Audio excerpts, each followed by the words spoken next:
আজমল মানে উন্নয়ন। যমুনামুখ সমষ্টিত আজমলৰ বাদে আৰু কোনো নাই। বাকী যিসকল নেতা আহিছে চেহেৰা এটা, কিন্তু লেভেল বদলাই আছে খালি। কেতিয়াবা অটো ৰিক্সা, কেতিয়াবা আপোনাৰ হাত, কেতিয়াবা বেলেগ কিবা কিবি লৈ আছে। মানুহ চেহেৰা এটা, উন্নয়ন মানে একো নাই। একমাত্ৰ উন্নয়ন হ'ল বদৰুদ্দিন আজমল, ইউডিএফ থাকিলে যমুনামুখ সমষ্টিত উন্নয়ন হ'ব।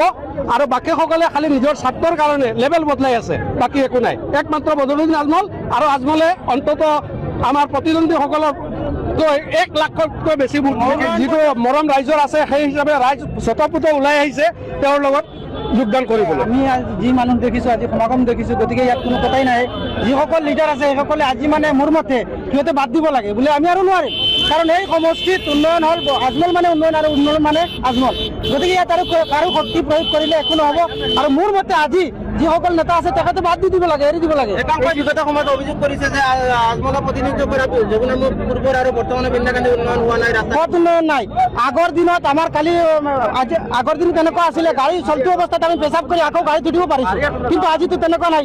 আজি যিবিলাক ৰাস্তা আছে, ৰাস্তা চাওক, চব পিচ আছে, চব পকী হৈ গৈছে। আৰু কি উন্নয়ন লাগে? শিক্ষাৰ প্ৰতি উন্নয়ন হৈছে, তাৰপিছত সমাজৰ যিবিলাক সজাগতা চব আনিছে, স্বাস্থ্যৰ প্ৰতি উন্নয়ন হৈছে। আৰু কি উন্নয়ন লাগে? যদি উন্নয়ন কাৰোবাৰ লাগে, আমাৰ যিসকল প্ৰতিনিধি আছে তেখেতসকলে যাক উন্নয়ন কৰক, বেলেগ সমষ্টিত যাক গৈ বেলেগ সমষ্টিত উন্নয়ন, ইয়াত কি আছে?